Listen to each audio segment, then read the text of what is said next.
Hello students, so in today's class we will discuss a new topic of this chapter.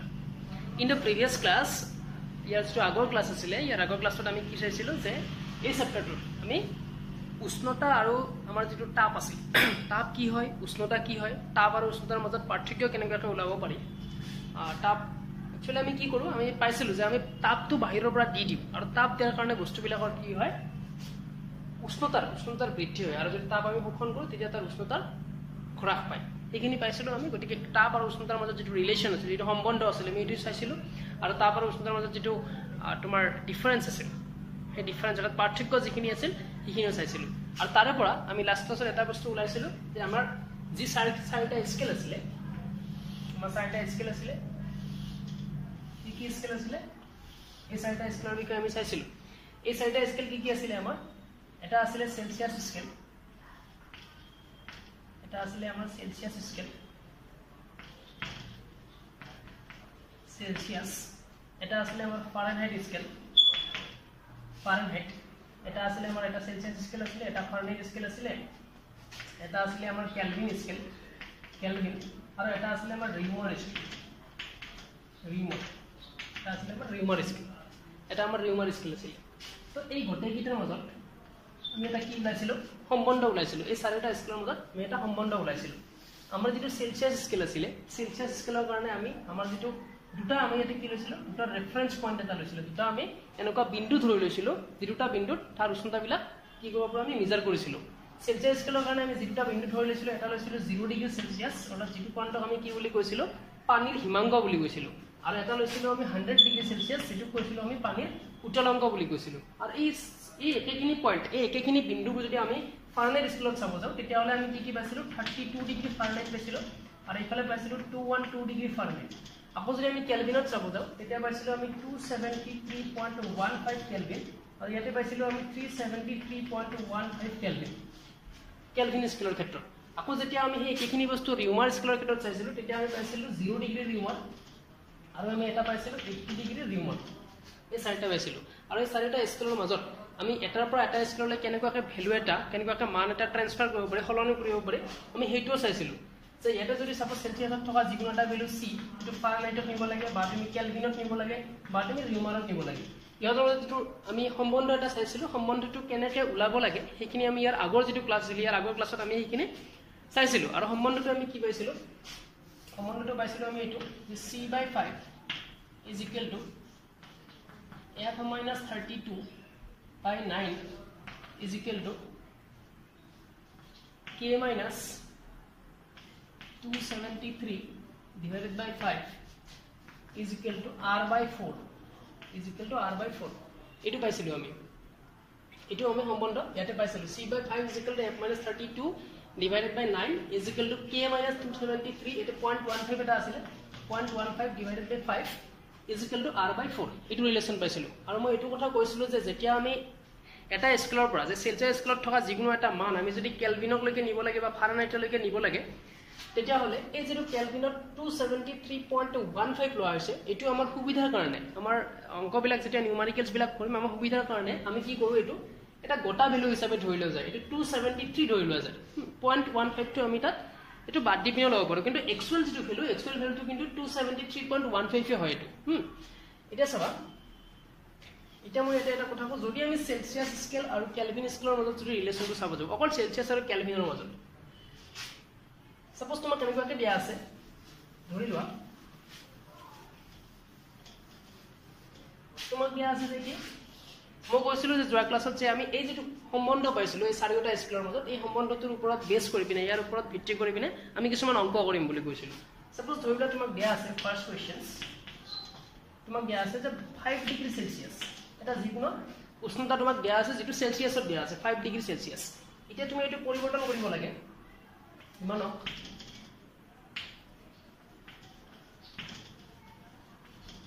Fahrenheit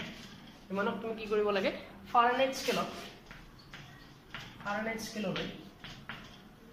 পৰিৱৰ্তন কৰা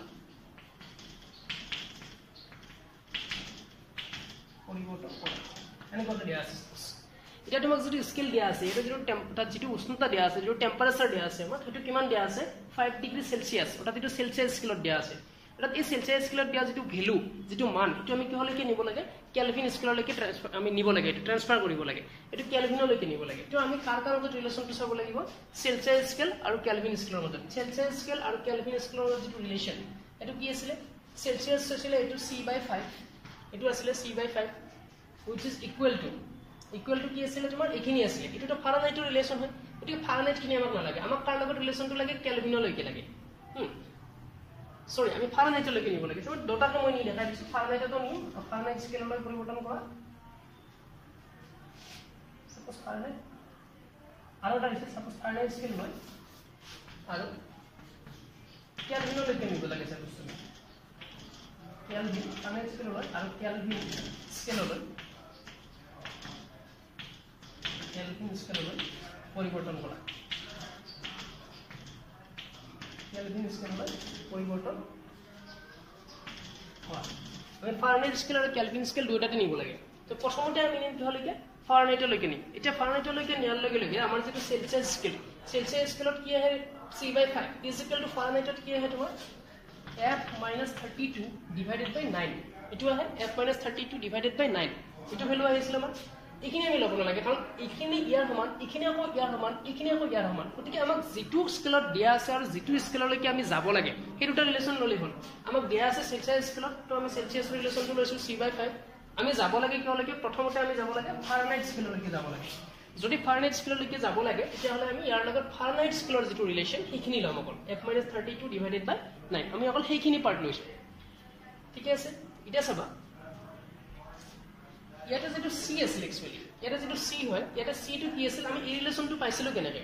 এই ৰিলেশনটো পাওঁতে আমি এডাল গ্ৰাফ চাইছিলো আমি এডাল লেগ চাইছিলো আৰু এই লেগডালৰ পৰা সেই গ্ৰাফডালৰ পৰা আমি এই ৰিলেশনটো ওলাইছিলো ইয়াতে সেই গ্ৰাফডাল আমি আগৰ ক্লাছত দিছিলো এটো এক্সপ্লেইন কৰি দিছিলো কেনেকৈ আহে গ্ৰাফডাল তাতে আমি এনেকৈ চাইছিলো যে আমি যেটো মান ওলাব লাগে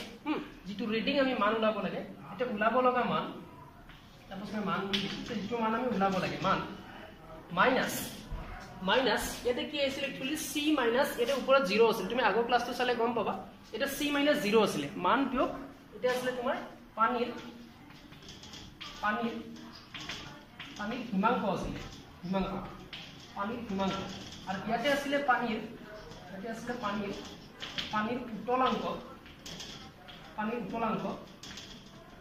উত্তলাংক যিটো আমি স্টিম পইণ্ট বুলি কওঁ ইংলিছত পানীৰ উত্তলাংক মাইনাস পানীৰ হিমাংক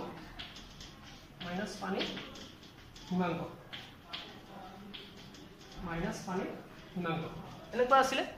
আমাৰ যেটো ৰিলেশন আছিল এটো এনেকুৱা আছিল এটা ইয়াতে সব মান বুলি কোৱাৰ লগে লগে c আছে এটো আমি ওলাইছিলো কেনেকৈ एक्चुअली ইয়াৰ পৰা এটো আমি এনেকৈ ওলাইছিলো মান বুলি কোৱাৰ লগে লগে c আমি সেলসিয়াস স্কেলত থকা যিকোনো এটা মানক আমি কি বুলি কৈছিলো c বুলি ধৰি লৈছিলো মাইনাস পানীৰ হিমাংক কিমান আছিল সেলসিয়াস স্কেলত 0 ডিগ্ৰী আছিল পানীৰ উত্তলাংক সেলসিয়াস স্কেলত কিমান আছিল 100 ডিগ্ৰী আছিল মাইনাস তোমাৰ ইফালে কিমান আছিল পানীৰ হিমাংক 0 ডিগ্ৰী আছিল দ্যাট মিন্স আমি ইয়াৰ পৰা কি পাইছিলো c/100 পাইছিলো এনেকৈ পাইছিলো c/100 এই এখিনি বস্তু যদি আমি ফারেনহাইটত চাব যাও ফারেনহাইটত আমি কিমান পাম ইয়াতে পালো মতে কিবা c/100 পালো এই এখিনি বস্তু যদি আমি ফারেনহাইটত চাব যাও আমি কিমান পাম ফারেনহাইটত তোমাৰ মানটো আমি f বুলি ধৰিছিলো মাইনাস পানীৰ হিমাংক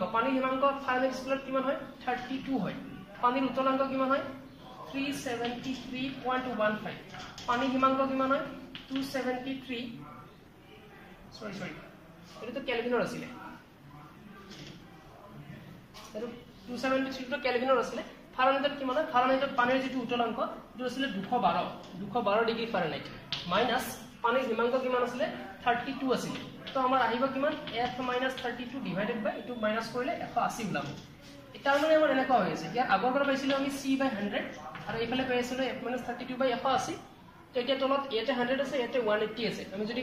কাটাকাটি কৰো কি হেডে হৰণ যাব 20 ৰে যাব 20 ৰে এটো 5 বাৰ যাব 20 ৰে এটো 9 বাৰ যাব তো আমি ইয়াৰে পৰা ৰিলেশন পাইছিলো এটো c/5 f-32 ডিভাইডেড বাই 9 তো এটো ৰিলেশনৰ পৰা আহিছিল আমাৰ এতিয়া আমি এটো কি কৰিম আমাক যেটো দিয়া থকা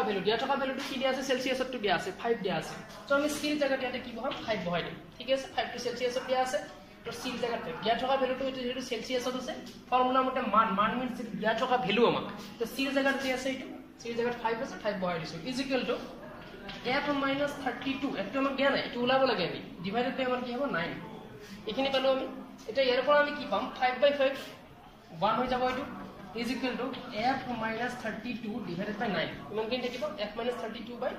9 এটা চাবা suppose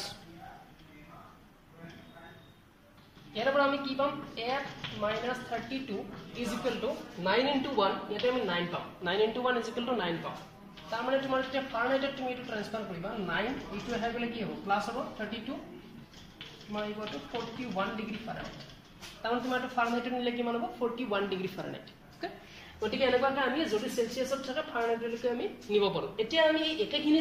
উষ্ণতা একেখিনি 5 ডিগ্ৰী তোমাৰ যদি উষ্ণতা দিয়া আছে 5 ডিগ্ৰী সেলসিয়াস একেখিনি 5 ডিগ্ৰী সেলসিয়াস উষ্ণতাটো আমি কিহলৈকে এইবাৰ পৰিৱৰ্তন কৰিম আমি কেলভিনলৈকে পৰিৱৰ্তন কৰিম এতিয়া তো কেলভিনলৈকে যদি আমি এটো পৰিৱৰ্তন কৰিব লাগে আমি এবাৰ ৰিলেশন কোনটো লম আমি এবাৰ দিয়া আছে সেলসিয়াস তো c/5 আহিব is equal to আমাক কেলভিনৰ ৰিলেশনটো লাগে এবাৰ ফাৰেনহাইটটো না লাগে যেহেতু এটো পাৰ্ট ইয়াৰ সমান ইয়াকো ইয়াৰ সমান তাৰ মানে এটো নিশ্চয় ইয়াৰ সমান হ'ব তাৰ মানে এটো is equal to এটো লিখিব পাৰি k - 273/5 আৰু যেতিয়া আমি নিউমেৰিকেলস কৰিম 273 ললে হ'ল মই 0.15 টো নললে হ'ব তো এটো আহিব এতিয়া আমাক দিয়া আছে কি যে 5 দিয়া আছে সেলসিয়াসত divided by 5 is equal to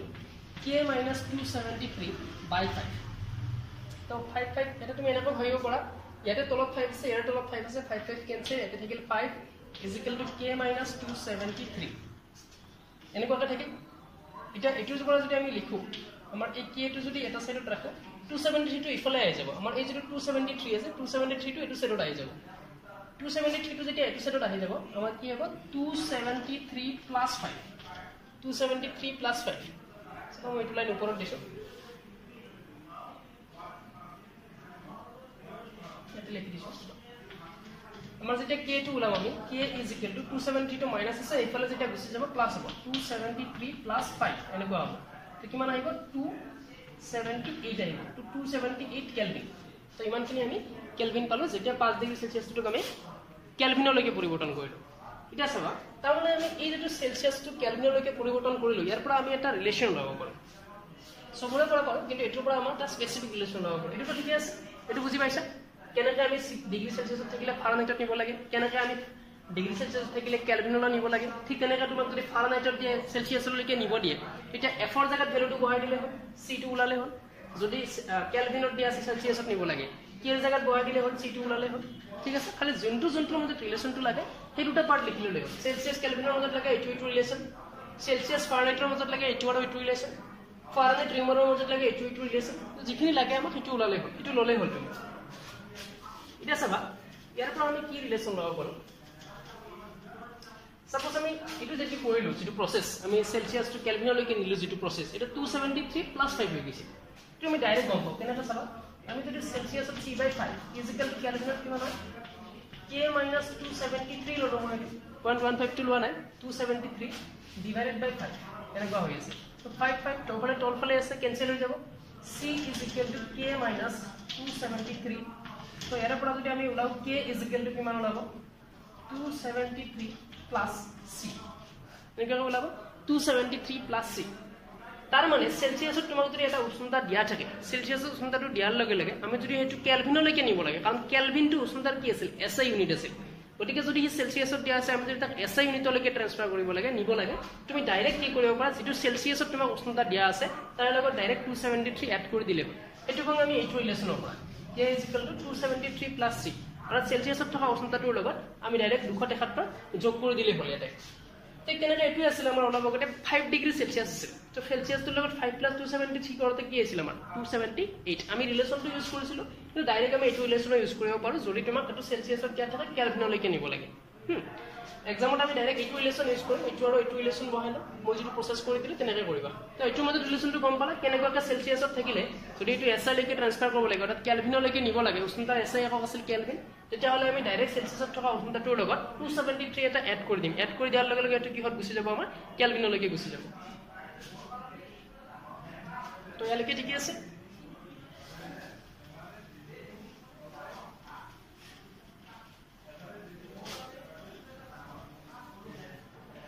তেনেকা তুমি গোটেইকেইটা ট্ৰান্সফাৰ কৰিব পাৰা ৰিউমাৰত থাকি লাগিলে ফাৰ্নেটত লাগিলে যোনটো লাগে এইটো ল'লে হ'ল ৰিলেশ্যনটো এতিয়া চাবা এতিয়া আমি যদি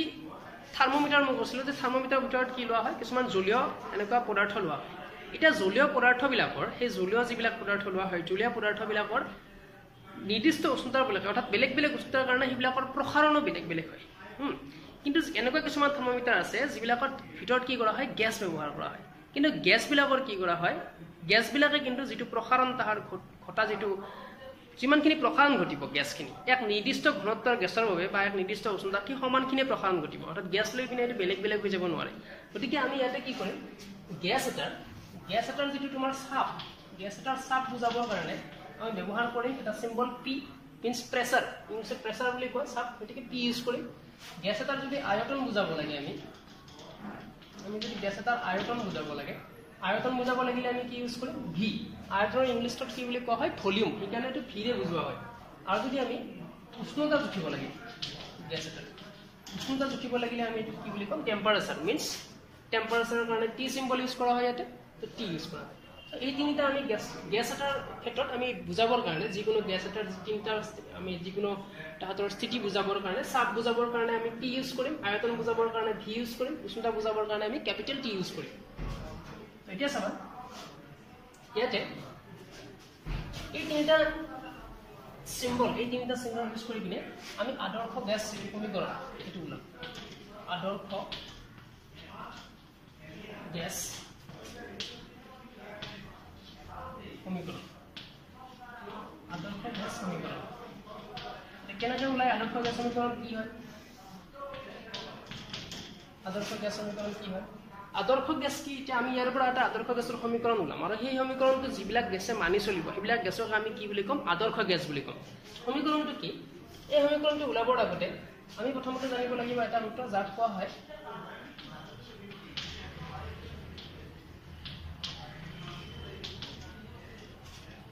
বয়েলছৰ সূত্ৰ বুলি কোৱা হয় বয়েলছৰ সূত্ৰ বুলি কোৱা হয় এইটো কোৱা হয় বয়েলছৰ সূত্ৰ মতে একচুৱেলি কি হয় বয়েলছৰ সূত্ৰ মতে স্থিৰ উষ্ণতাত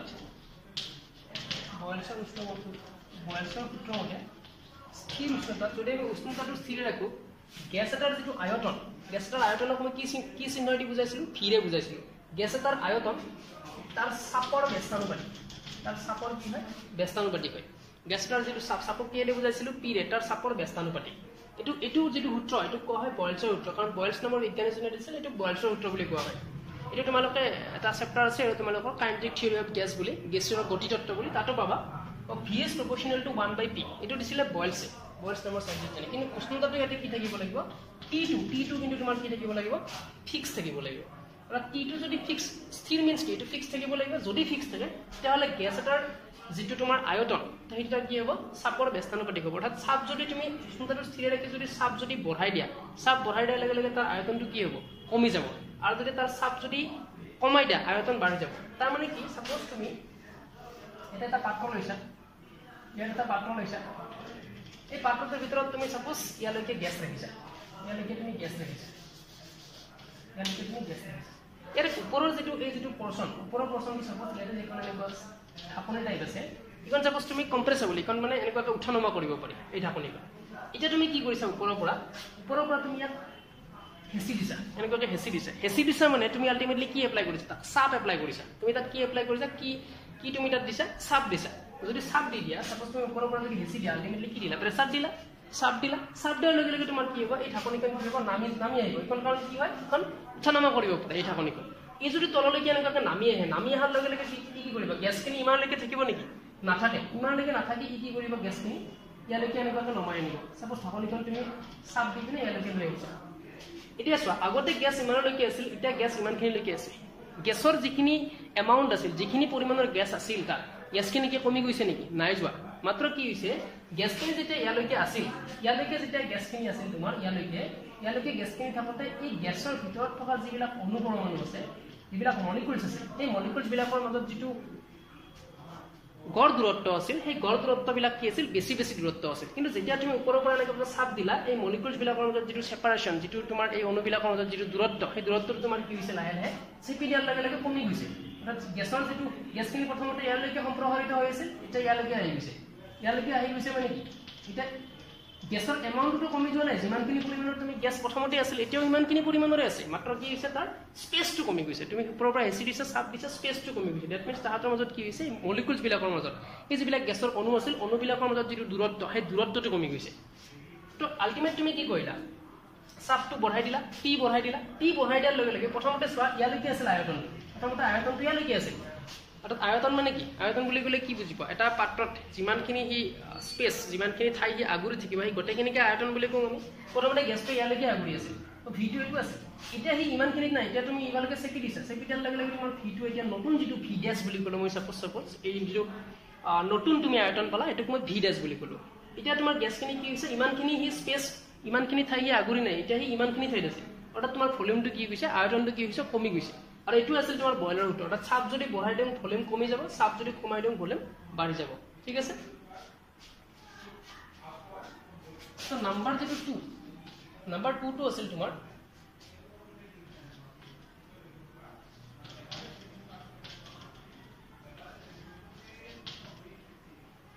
প্ৰথম চাৰ্লছৰ সূত্ৰ আছিল চাৰ্লছ বুলি এজন সাইন্টিষ্ট আছিল চাৰ্লছৰ সূত্ৰ মতে আমাৰ কি হয় একচুয়ালি চাৰ্লছৰ সূত্ৰটো কি আছিল চাৰ্লছৰ সূত্ৰ মতে তুমি যদি গেছ এটাৰ চাপটো স্থিৰ ৰাখা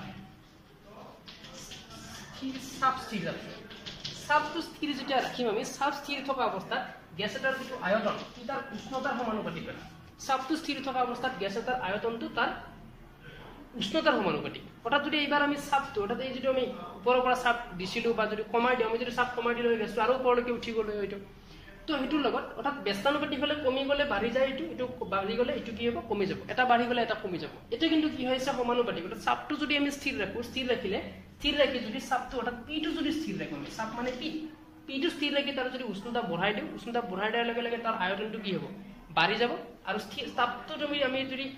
তাপ নহয় চাপটো স্থিৰ ৰাখি যদি তাৰ উষ্ণতা কমাই দিওঁ তেতিয়া হলে তাৰ আয়তনটো কি হৈ যাব তোমাৰ কমি যাব ঠিক আছে এটো তুমি এনেকা চাব পাৰা এটোৰ লগত কম্পেয়াৰ কৰি পিনে তুলনা কৰি তোমাৰ নিচিনাকৈ চাব পাৰা এতিয়া চাবা অৰ্থাৎ এইটো যদি সূত্ৰটো যদি বুজাব লাগে আমি যেটো আমি v is proportional to t পাই আছো এটো যদি বুজাব লাগে সাপোজ তুমি এটা পাত্ৰ আছে ইয়াতে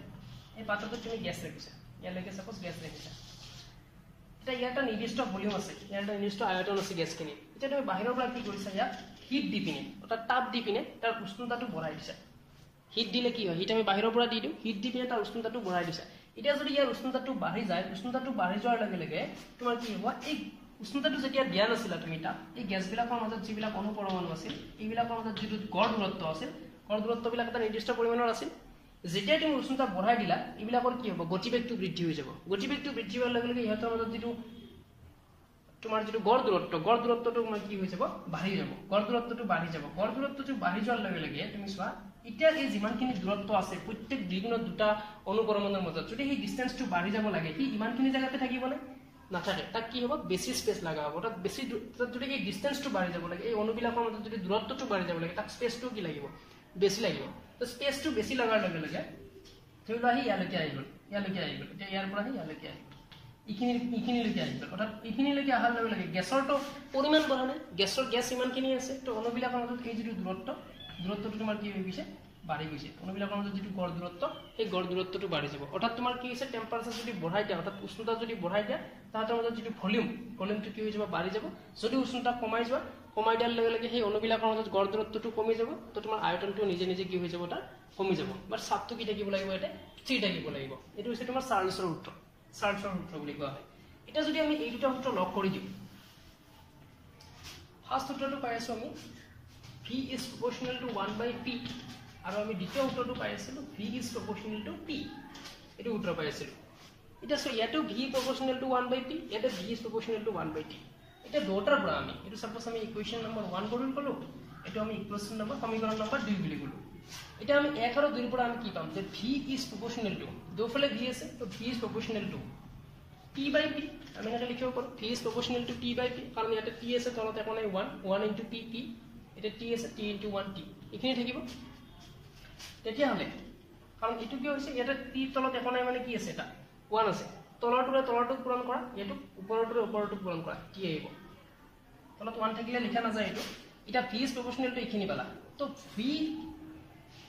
এই proportional চিনটো অৰ্থাৎ সমানুপাতিক চিনটো যদি তুমি গুছাই দিয়া সমানুপাতিক চিনটো গুছাই দিয়াৰ লগে লগে আমাৰ কি আহে এটা ধ্ৰুবক সংখ্যা আহে এই ধ্ৰুবকটোক আমি ইয়াতে কি বুলি কম r বুলি কম এই ধ্ৰুবকটোক আমি ইয়াতে r বুলি কম r * p / t ইয়াতে যেটো r হৈছে এটো কোৱা হয় সাৰ্বজনীন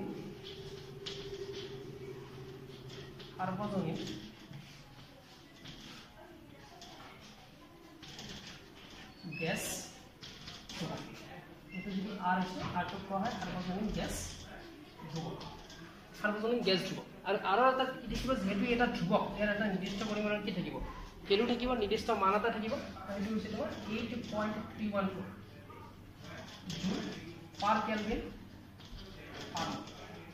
এটো তাৰ একক জুল পাৰ কেলভিন পাৰ মল দুটাৰ একক আৰু যেটো ভ্যালু আহিব এটো 8.314 ইমানখিনি আহে এটা আমি তাতেও পাম যেটো গেছৰ বডি তত্ত্ব চেপ্টাৰ আছে তাতেও আমাক লাগিব সো এতিয়া এইখিনি যেটো সমীকৰণ পালো v = r * t / p এৰ পৰ আমি লিখিব পাৰো আমি যদি p টো ইফালে লৈ আহো তেতিয়া হলে pv = rt এনেকৈ লিখিব পাৰো pv = rt এই যে pv = rt আমি পাই আছো এটো হৈছে একচুয়ালি আদৰ্শ গ্যাস সমীকৰণ ইয়াতে কিমানখিনি গ্যাস লোৱা হৈছে এটা আমি যে গ্যাসৰ কথা কৈছো ইয়াতে গ্যাস কিমানখিনি লোৱা হৈছে গ্যাসৰ এমাউন্টটো কিহত জোখা হয় তোমালোকে একক আৰু যুগ্মক চেপ্টাৰটোত পাইছা এটো অৰ্থাৎ গ্যাসৰ যেটো পৰিমাণ এটো কিহত জোখা হয় এটো মলত জোখা হয় গ্যাসৰ পৰিমাণটো মলত জোখা হয় ইয়াতে কিমানখিনি গ্যাস আছে ইয়াতে আমি একচুয়ালি যেটো এই pv = rt সমীকৰণটো পাই আছো ইয়াত 1 মল গ্যাসৰ কথা কোৱা হৈছে এটা যদি আমি n মল গ্যাস লওঁ আমি যদি n মল গ্যাস লওঁ তেতিয়া হলে কি হ'ব আমি যদি n মল গ্যাস লওঁ n mol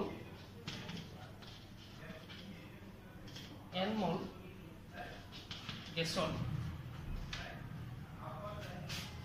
n mol গ্যাসৰ বাবে n mol গ্যাস যদি আমি ইয়াতে লওঁ তেতিয়া হলে হ'ব আমাৰ pv =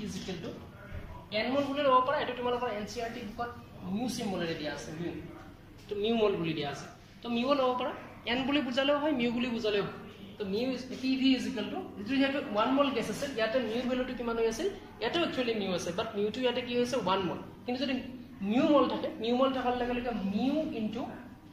r * তো pv = mu rt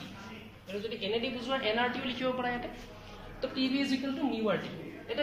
কিমান মল গ্যাসৰ কাৰণে লোৱা হৈছে এটো mu mol গ্যাসৰ কাৰণে লোৱা হৈছে আৰু এই যেটো সমীকৰণ এই সমীকৰণটোকে কোৱা হয় আদৰ্শ গ্যাস সমীকৰণ আৰু যিবিলাক গেছে এই সমীকৰণটো মানি চলিব pv = mu rt বা তোমাৰ pv = nrt এই সমীকৰণটো যদি মানি চলে এটো n mu দিব পাৰা বা তুমি n দিব পাৰা যদি n দিয়া তেতিয়া হলে তুমি এটো pv = nrt বুলি লিখিবা mu mol বা n mol দুটাৰে বুজাব পাৰি ঠিক আছে তো তেতিয়া হলে এই যেটো সমীকৰণ পাবা pv =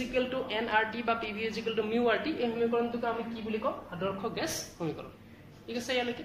আৰু এই সমীকৰণটো যিবিলাক গেছে মানি চলিব সেই গেছবিলাকক আমি কি বুলি কম আদৰ্শ গ্যাস এইবিলাক গ্যাস আমি কম আদৰ্শ গ্যাস ঠিক আছে এতিয়া আমি চাম এটা নতুন টপিক যে পৰম শূন্য উষ্ণতানো কি হয় আমি এইটো চাম এতিয়া পৰম শূন্য উষ্ণতা বুলি কোৱাৰ লগে লগে আমি এইটো বস্তু পাই আছো যে pv = mu rt আমি আদৰ্শ গ্যাস সমীকৰণটো পালো pv = mu rt এটা ইয়াৰ পৰা যদি আমি চাও ইয়াৰ পৰা আমি লিখিব পাৰো যে যেতিয়া v স্থিৰ থাকে ইয়াতে তোমাৰ mu টো কিমান মল গ্যাস লৈছা r2 হৈছে সাৰ্বজনীন গ্যাস ধ্ৰুবক গ্যাস কনস্ট্যান্ট যদি আমি v টো কনস্ট্যান্ট হিচাপে লওঁ অৰ্থাৎ v স্থিৰ অৱস্থাত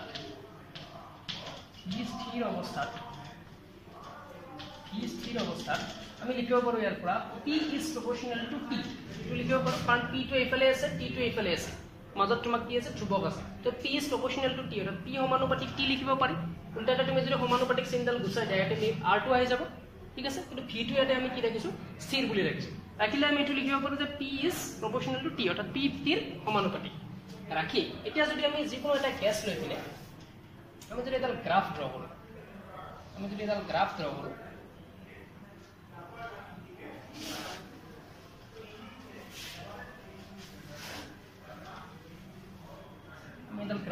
first আমাদেৰ p is proportional to t এটো সমীকৰণৰ কাৰণে আমি এটা গ্ৰাফ ড্ৰ কৰিম গ্ৰাফডাল ড্ৰ কৰোঁতে চাবা গ্ৰাফডালৰ যেটো x অক্ষ x অক্ষটোত আমি কি লৈছো গ্ৰাফডালত ইয়াতে আমি x অক্ষটোত গ্ৰাফডালত লৈ আছো আমি উষ্ণতা এটা আমি উষ্ণতা লৈ আছো তাত টেম্পারেচার লৈ আছো এটা টেম্পারেচার লৈ আছো কি আচ্ছা এটা দেখা পোৱা নাই গ্ৰাফডাল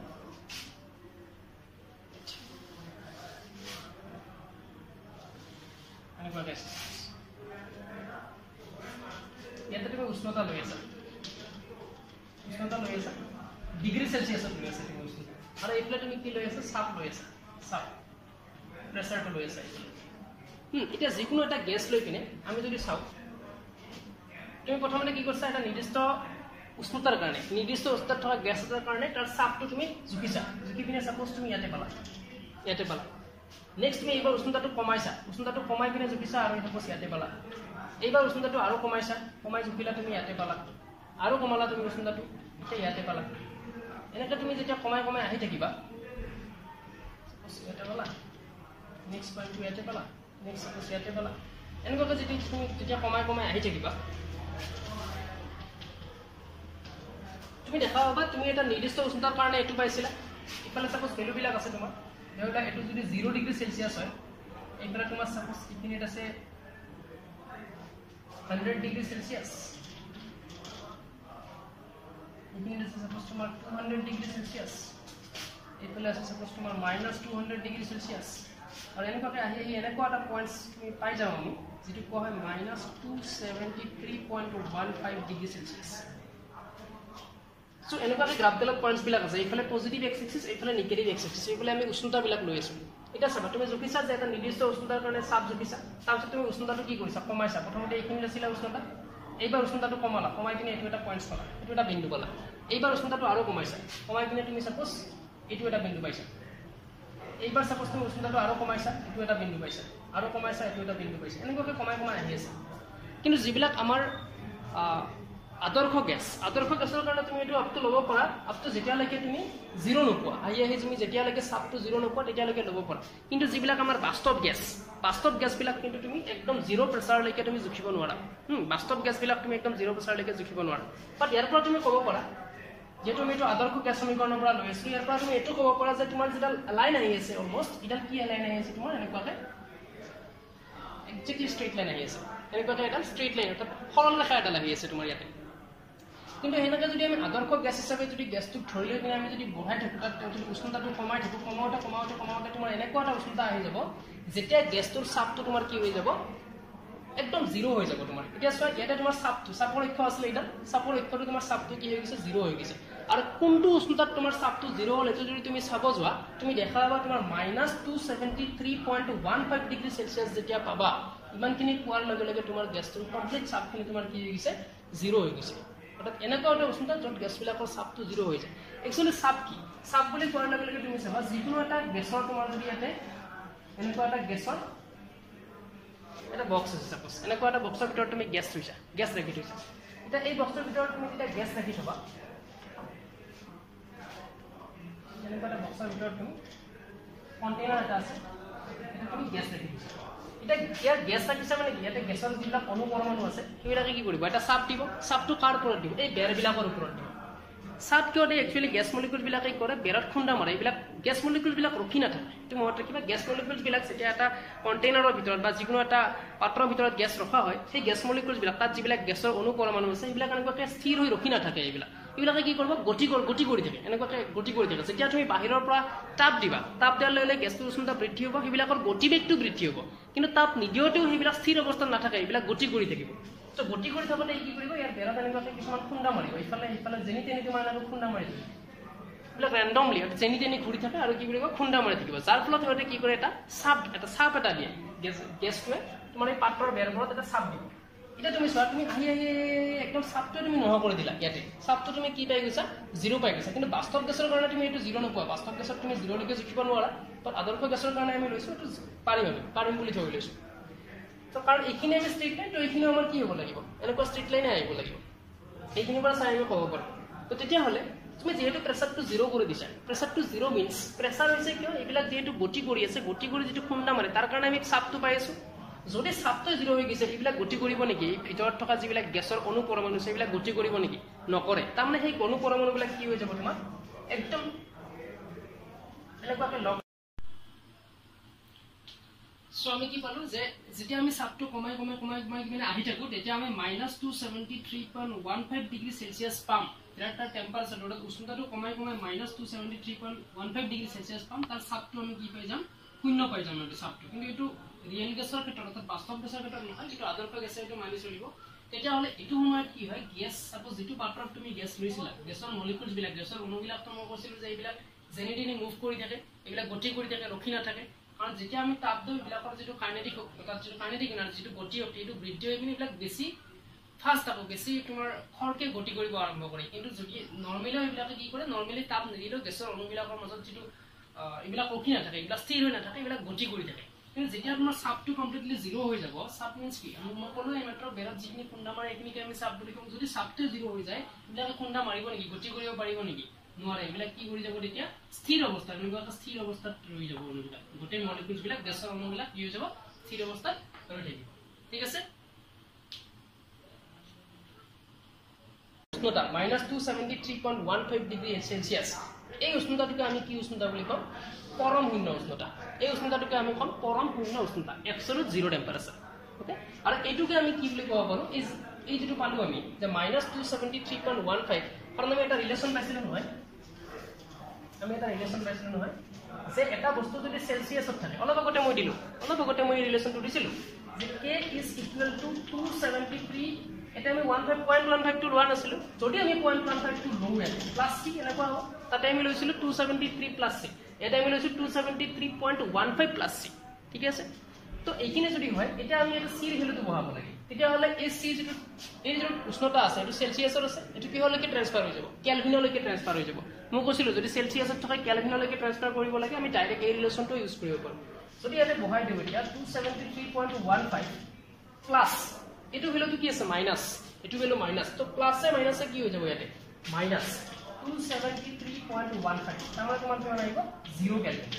0 কেলভিন আহিব তাহলে এই যে উষ্ণতা এটা আমি কি বুলি কম 0 কেলভিন উষ্ণতা তাতে 0 কেলভিন কেলভিনৰ জৰিয়তে যদি আমি লিখো কেলভিনত লিখিলে এটো 0 কেলভিন পাম আৰু এই 0 কেলভিন উষ্ণতা আৰু যেটো সেলসিয়াসত লিখো তেতিয়া হলে -273.15 পাম এই যিখিনি উষ্ণতা সেলসিয়াসত -273.15 কেলভিনত 0 কেলভিন এই উষ্ণতাখিনিকে আমি কি বুলি কম পৰম শূন্য উষ্ণতা অৰ্থাৎ এবসলিউট জিৰো টেম্পাৰেচাৰ ঠিক আছে এটা আমি প্ৰত্যেকটা সেলসিয়াসত বাকি তোমাৰ ফাৰেনহাইটত কিমান হ'ব তুমি দেখাই দিছো চাবা পৰম শূন্য উষ্ণতা কিটা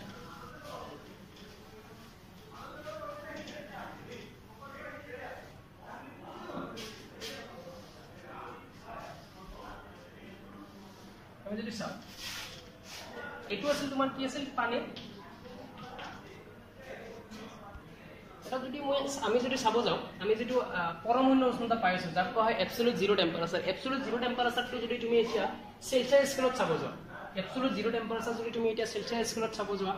ফাৰেনহাইট স্কেলত চাব যোৱা আৰু কেলভিন স্কেলত চাব যোৱা সেলসিয়াস স্কেলৰ কাৰণে আমি পালো সেলসিয়াস স্কেলত আমি কোনটো উষ্ণতাক আমি এবসলিউট জিৰো টেম্পাৰেচাৰ অৰ্থাৎ পৰম শূন্য উষ্ণতা বুলি কম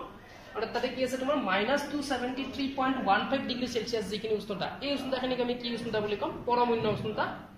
কেতিয়া in case of Celsius scale অৰ্থাৎ সেলসিয়াস স্কেলৰ ক্ষেত্ৰত কম ফাৰেনহাইট স্কেললৈকে যদি তুমি এইখিনি কনভাৰ্ট কৰিব লাগে তুমি পাবা -459.69 ডিগ্ৰী ফাৰেনহাইট ইমানখিনি পাবা -459.69 ডিগ্ৰী ফাৰেনহাইট আৰু যদি এইখিনি কেলভিনত লিখিব লাগে একেখিনি উষ্ণতাতে আমি কি পাম 0 কেলভিন তুমি দেখাই দিবি যদি ফাৰেনহাইটলৈকে তুমি ট্ৰান্সফাৰ কৰিব খোজা পৰিৱৰ্তন যদি কৰিব খোজা ইমানখিনি পাবা